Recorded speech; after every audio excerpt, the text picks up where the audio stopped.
하나님의 말씀을 함께 읽겠습니다. 누가복음 2장 51절의 말씀입니다. 예수께서 함께 내려가사 나사렛에 이르러 순종하여 받드시더라. 그 어머니는 이 모든 말을 마음에 두니라. 아멘. 역할극 참여하기라는 제목으로 말씀을 드립니다. 어느 교회에 예배 중 젊은 목사님이 설교를 하고 있었습니다.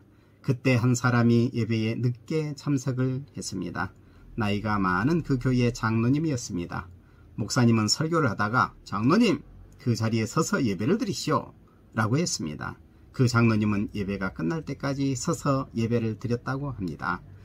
그도 그럴 것이 그 장로님이 오산학교 교장으로 있었을 때에 이 담임 목사님은 그 학교 학생이었다고 합니다. 그 장로님의 이름이 조만식 선생님, 그리고 그 목사님의 이름은 주기철 목사님입니다.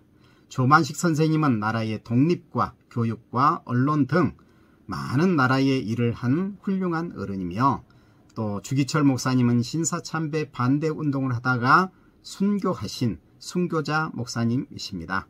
조만식 선생님이 예배에 막 나오려고 하던 중 나란 일로 한 손님이 찾아와서 잠시 대화를 나누다가 예배에 늦었다고 합니다.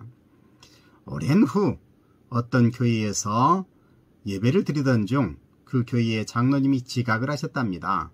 그래서 젊은 목사님이 그 장로님에게 장로님 서서 예배를 드리시오 라고 했다가 그 교회에서 쫓겨났다는 웃지 못할 이야기가 전해 내려옵니다.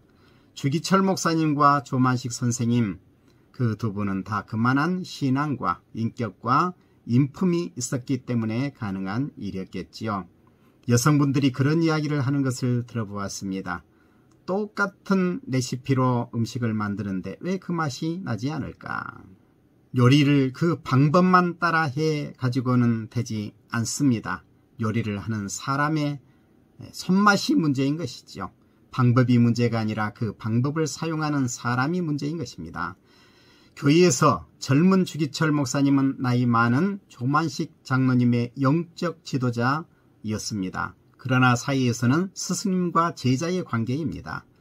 우리 노예 안에 있는 어떤 교회도 담임 목사님의 스승이 바로 그 교회의 장로님이라고 합니다.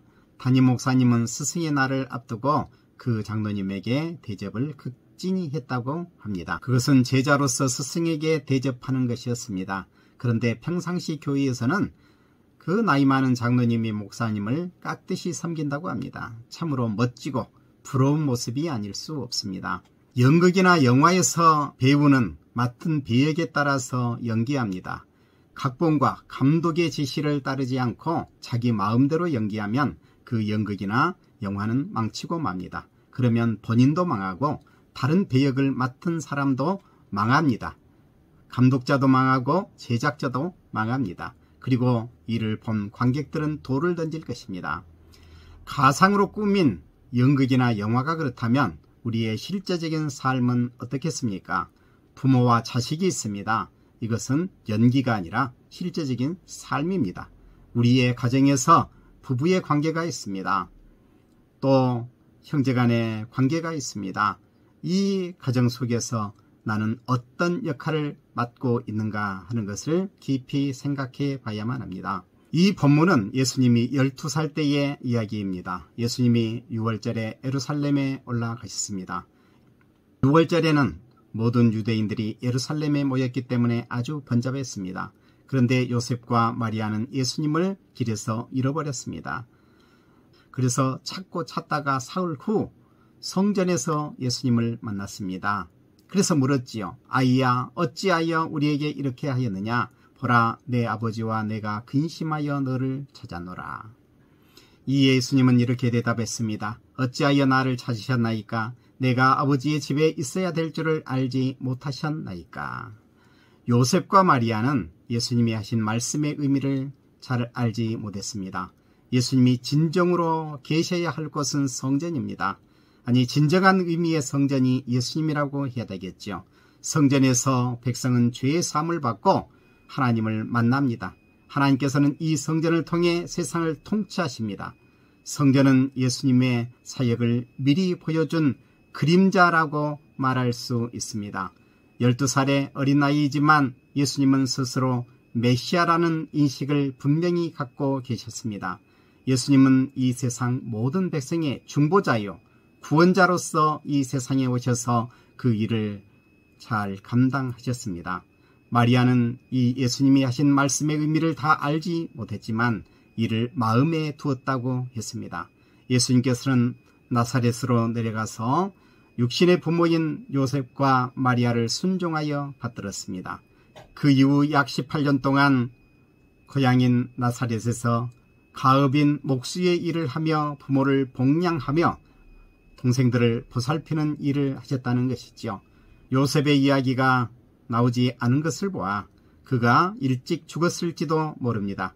그래서 예수님은 어머니를 섬기며 동생들을 장성하기까지 그 가정을 책임졌는지도 모릅니다. 요한복음 7장에 보면 예수님의 동생들이 예수님께서 예루살렘으로 올라가 출세하기를 권하고 있는 것을 볼 수 있습니다. 성경에는 그들에게 믿음이 없었기 때문이라고 기록하고 있습니다. 예수님은 가장 가까운 사람들에게서 영적 괴리감을 느꼈을 것입니다. 전 인류를 구원해야 하는 막중한 과제를 앞둔 그 예수님이 동생들 때문에 얼마나 마음이 답답했겠습니까? 중국 속담에 청렴한 관리도 집안일 처리하기는 어렵다라고 하는 말이 있습니다. 그러나 공적인 일을 하는 사람이라는 핑계로 사적인 가정사의 일을 도외시해서는 안 됩니다. 사람과 사람 사이의 감정의 골이 깊어지면 이를 메우는 일은 쉽지 않습니다. 특히 가장 가까운 사이가 틀어지면 이를 해결할 방법이 없습니다. 서로 사랑하여 결혼한 부부가 갈라져 남보다 더한 원수가 되는 일이 많이 있는 것을 볼 수가 있지요. 가정 내에서 피를 나는 부모 형제 사이라고 할지라도 이런 일은 빈번하게 일어납니다. 대화를 통해서 이런 문제를 해결하려고 하면 그것이 오히려 더 큰 오해를 불러올 때도 있습니다. 이런 문제를 해결하기 위해서 요즘에는 심리적 치료 방법으로 역할극을 사용하기도 합니다. 역할극은 서로 상대의 역할이 되어서 연기합니다. 이 역할극에는 대본이 따로 없다고 합니다. 역지사지로 상대방의 입장에 서서 즉흥적으로 연기를 하는 겁니다. 예를 들어 고부 갈등이 일어난 그 가정에서 시어머니는 며느리의 역할을 하고 며느리는 시어머니의 역할을 해서 둘 사이에 맺힌 그 감정을 푸는 겁니다. 이를 통해 자기도 모르는 사이에 그게 몰입하여 상대방의 입장을 헤아리게 된다고 합니다. 사람 사이의 갈등은 상대를 사랑하지 않아서가 아닙니다. 문제는 늘 자기 말만 하기 때문에 일어납니다. 그래서 역할을 바꾸어 말하다 보면 상대의 마음을 알게 되고 이렇게 마음의 치유를 얻는다고 합니다. 어쩌면 일상 속에서 서로 역할을 바꾸어서 이야기해 보는 것도 참 좋을 일이다 하는 생각이 듭니다. 부부간, 형제간, 부자간의 갈등, 이런 가족 내에서의 갈등은 주로 감정으로 말미암아 나타납니다. 머릿속으로는 어떻게 상대를 대하며 살아야 할지 잘 알고 있습니다. 그러나 갈등의 상대는 보지 않는 게 편하지 만나서 얼굴을 보면 다짐했던 생각이 다 무너지고 감정적인 반응을 하여서 상대를 악화시키고 자기도 모르는 사이에 자기 입에서는 이성이 아닌 감정적인 말이 흘러나오게 되는 것을 볼 수 있습니다. 대화를 통해서 문제를 해결하려다가 더 문제가 꼬이기도 합니다. 성경에 보면 장터 아이들이 모여서 놀이하는 장면이 나옵니다. 두 무리로 나누어서 한편에서 아이들이 피리를 불면 다른 쪽에서는 춤을 추고 또 한편에서 아이들이 울면 땅을 차야만 합니다. 서로 이 역할을 바꾸면서 하는 겁니다. 만약 역할을 따르지 않으면 그 놀이는 끝나고 맙니다. 우리의 가정에서도 이런 식으로 역할극을 하여서 상대방의 기분을 알아보고 서로 간의 이해의 폭을 넓힐 수 있습니다. 무당의 귀신 노름을 보면 이런 역할극에 사람이 몰입되게 하는 것을 볼 수 있습니다. 그러나 그것은 거짓에 놀아나는 것입니다. 우리에게는 진리의 복음이 있습니다. 주님은 우리의 구원자, 우리의 모든 문제를 해결하여 주시는 분이십니다. 예수님은 인류의 구원자이시지만 가정에서는 아들로 그리고 맏형으로서 자기의 역할을 잘 감당하셨습니다.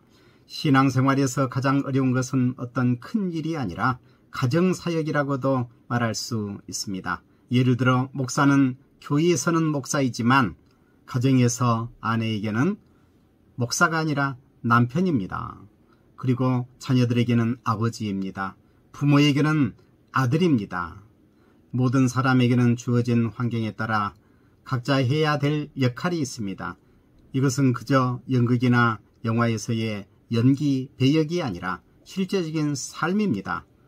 전통관념이 사라져가는 오늘날 우리는 각자에게 있는 역할을 잘 인식하여 좋은 가정을 이루고 좋은 사회를 이룰 수 있기를 바랍니다. 기도하겠습니다. 사랑의 하나님 아버지, 우리에게 좋은 가정을 허락하여 주심에 감사합니다. 사회와 직장, 교회에서, 가정에서 우리의 역할이 무엇인지를 잘 깨닫고 이를 잘 감당할 수 있게 하여 주옵소서. 자기 주장만 할 것이 아니라 상대의 마음을 살필 줄 아는 우리가 되게 하여 주옵소서. 어른을 잘 섬기며 자녀를 사랑하며 사는 저희들 되게 하여 주옵소서. 그리하여 복되고 아름다운 우리의 가정이 되게 하여 주옵소서. 가정이 잘 됨으로 온 사회가 잘 되어질 수 있게 하여 주시고 교회가 잘 되어질 수 있게 하여 주옵소서. 우리 주님 예수 그리스도의 이름으로 기도드리옵나이다. 아멘.